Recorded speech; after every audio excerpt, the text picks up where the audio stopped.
Assalamualaikum warahmatullahi wabarakatuh. Bismillah, alhamdulillah, wa la ilaha illallah, wallahu akbar. Allahumma salli ala sayyidina Muhammadin wa ala ali sayyidina Muhammad, amma ba'du. Fa ya ayyuhal hadiruna ittaqullaha haqqa tuqatih wa la tamutunna illa wa antum muslimun. Shadaqallahul azim. Alhamdulillah wa syukrulillah wa la hawla wa la quwwata illa billah. Kita bertemu lagi di dalam waktu dan kesempatan yang sama, yaitu waktu di sekitar ba'da subuh. Dan kita setiap waktu kalau Allah izinkan di channelnya ini selalu bertadaburkan Fatihah. Untuk apa Fatihah ditadaburkan? Dibiasakan membaca Fatihah untuk membiasakan lafaz dari mulai mulut, bibir kita, karena huruf Fatihah itu adalah ada huruf halak, ada huruf bibir, dan ada huruf lidah. Nah, dari kesemuanya itu dibiasakan kita bertadabur. Mudah-mudahan Allah akan merubah segalanya yang tadinya kita kurang mampu menjadi Allah sempurnakan. Amin ya Allah ya Rabbal Alamin. Mari kita bertadabur sebelum kita melanjutkan kepada pembahasan tentang masbuk. A'udzu billahi minasy syaithanir rajim. Bismillahirrahmanirrahim. Alhamdulillahi rabbil alamin. Ar-Rahmanir Rahim. Maliki yaumiddin. Iyyaka na'budu wa iyyaka nasta'in. Ihdinas siratal mustaqim. Siratal ladzina an'amta 'alaihim ghairil maghdubi 'alaihim waladdallin. Sebab kenapa sahabat tidak menutup kemungkinan apa yang kita baca itu tidak seluruhnya akan hadir di dalam hati kita. Maka itu kita belajar, karena kehadiran hati di dalam sholat itu adalah kunci utama. Kunci utama sahabatku, kalau memang kita tidaklah hadir hatinya ketika sholat, maka Allah subhanahu wa ta'ala sesuai menurut para al-imam, para imam yang ada di kitab-kitab pelajaran tersebut, kalau tidaklah khusyuk, tidaklah hati kita itu hadir kepada apa yang kita baca, maka cenderung sholat kita itu menjadikan batal ya. Alhamdulillah, mudah-mudahan dengan adanya channel ini kita bisa membiasakan menghadirkan hati kita ketika kita melaksanakan sholat. Lanjut kepada pembahasan kemarin, yaitu imam itu menanggung daripada makmum. Lalu di dalam pelaksanaan sholat berjamaah ataupun sholat berjamaah kita, contohnya biasanya di tempat yang ramai, yang selalu berdesak-desakan, sehingga terganggulah pekerjaan-pekerjaan sholat kita, seperti mengangkat kedua tangan. Lalu jadi seolah-olah sujud kita itu, gerakan kita itu dari ruku' i'tidal itu tidak ada kesempurnaan menurut ilmu yang ia miliki. Lalu bagaimana? Apakah sholat kita diulang kembali ataupun membiarkan seperti itu? Bismillahirrahmanirrahim. Wa takhallufil ma'mumi anhu bizahmatin aw nisyanin aw bat'in harkatin falam yakum minas sujudi fi kullin mimma ba'daha illa wal imamu raqi'un fatahammalul imamu al-mutatahhiru fi gharir raq rak'ata zaidatil fatihata au baqiyata anhu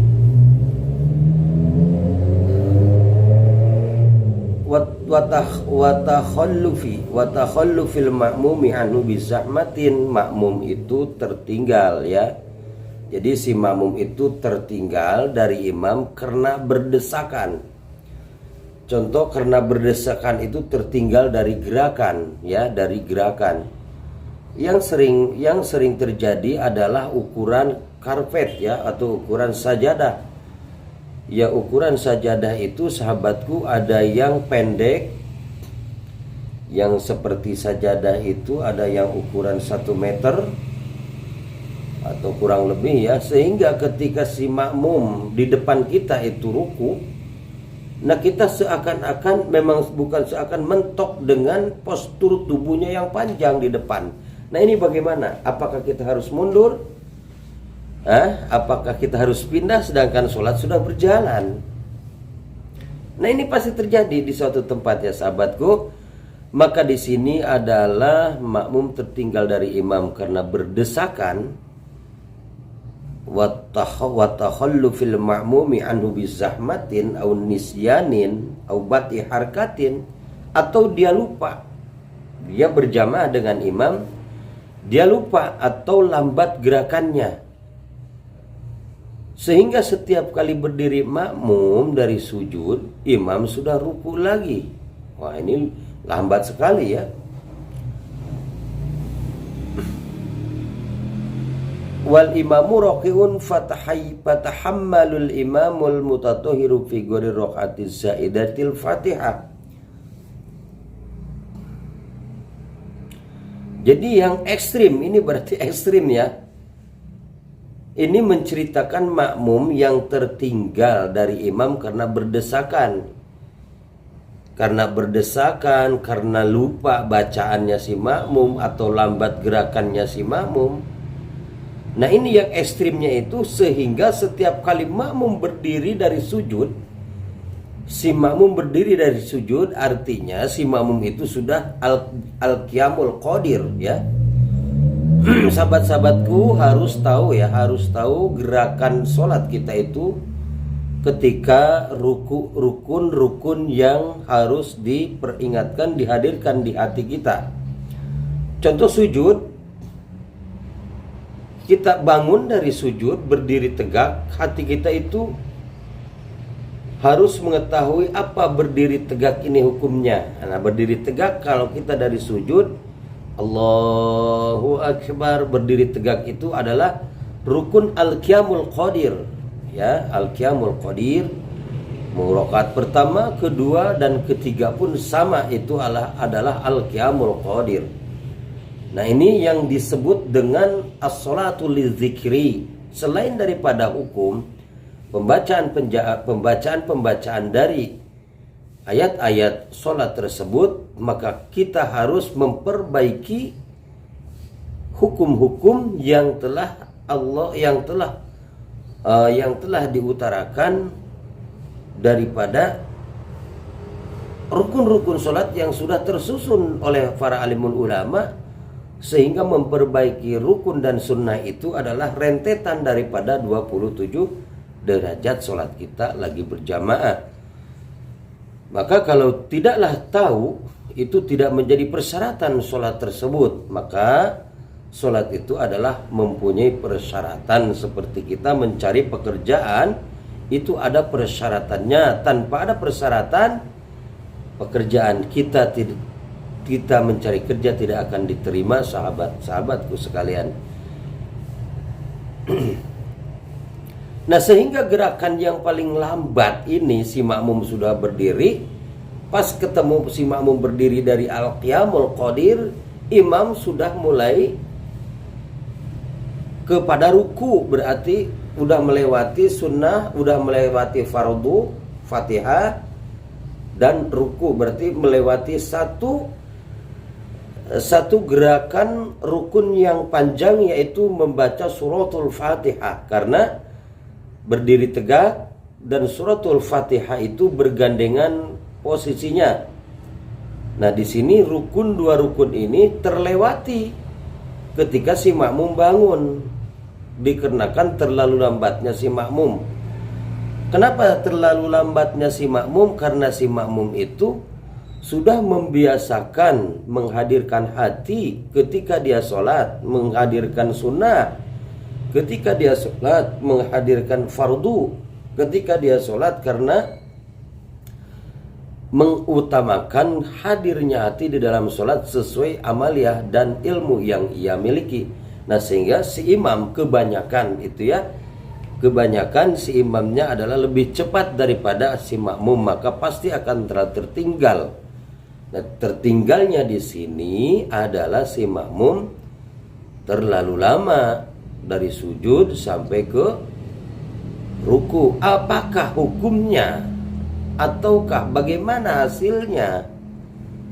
Pergerakan berbeda jauh antara makmum dan imam. Berarti yang jadi pertanyaan itu ya. Maka imam yang suci menanggung Fatihah makmumnya pada setiap rakaat.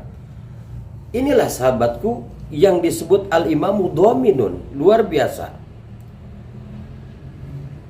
Si makmum lagi sujud. Karena sujud itu kita harus mengingat sujud itu adalah Rasulullah memerintahkan bersujudlah dengan 7 tulang. Nah, ketika kita sujud, maka hati kita itu harus mengingat apa yang diperintahkan. Rukun dan syarat yang disujud itu adalah mengingatkan 7 perkara dan mengingatkan kalimah yang ia baca sehingga mempunyai makna yang paling baik dan makna yang paling bagus, yang paling tinggi dengan kalimat subhana rabbiyal a'la wa bihamdi. Otomatis ya, kalau kita membacanya dengan kalimah yang semacam itu, subhana di sana ada sin, subhana di sana ada qala, Rob di sana ada tasdid, subhana rabbiyal a'la wa bihamdi, subhana rabbiyal a'la wa bihamdi. Itu pasti lambatnya karena pembacaannya dia telah membiasakan dibacanya itu langsung dengan tadabbur makna. Tidak bisa secara cepat, itu tidak bisa, pasti ada yang dikalahkan sahabatku. Nah, dengan hasil yang semacam itu dia lambat dengan pembacaannya, sibuk dengan rukun dan sunnahnya, sehingga ketika dia bangun dari sujud si imam sudah kembali ruku ya. Nah, di sini maka imam yang suci menanggung Fatihah makmumnya. Artinya walaupun dia si makmum tidak membacanya, tertinggal dengan Fatihahnya, maka si makmum itu sudah ditanggung daripada pembacaan Fatihahnya, alias si makmum itu langsung kalau ingin sempurna dari kesempurnaan berarti hanya sekedar baca bismillah, baca alhamdulillah, lalu dia ikut ruku kepada si imam. Nah, itu sama saja seperti orang membaca Fatihah yang sempurna, karena kebaikan si imam, kesucian si imam di dalam kehidupannya sehari-hari dan di dalam melaksanakan sholat pada saat berjamaah tersebut. Yang ditanggung oleh imam itu yaitu dari berdesakan sehingga tidak sempurna, berdesak-desakan ketidaksempurnaan, dan lupa daripada pekerjaannya, seperti lupa dia membaca surah, dia lupa membaca Fatihah gitu kan, lupa ya, bukan disengaja, atau lambat dalam gerakannya itu, maka si imam akan menanggung daripada kekurangan tersebut. Oke sahabatku, wallahu alam, ini hanya sekedar mengingatkan kepada kita semua dan memberikan cara, salah satunya diantaranya bagaimana kalau kita lagi berdesakan sholat sangat terhimpit dan akan sulit untuk kita melaksanakan semua persyaratan-persyaratan dan sunnah-sunnah sholat, maka alhamdulillah pada kesempatan kali ini walaupun hanya seadanya, kita akan sedikit bisa menggambarkan dan menambahkan pengetahuan tentang masbuk. Mudah-mudahan bermanfaat. Wabillahi taufik wal hidayah. Wassalamualaikum warahmatullahi wabarakatuh.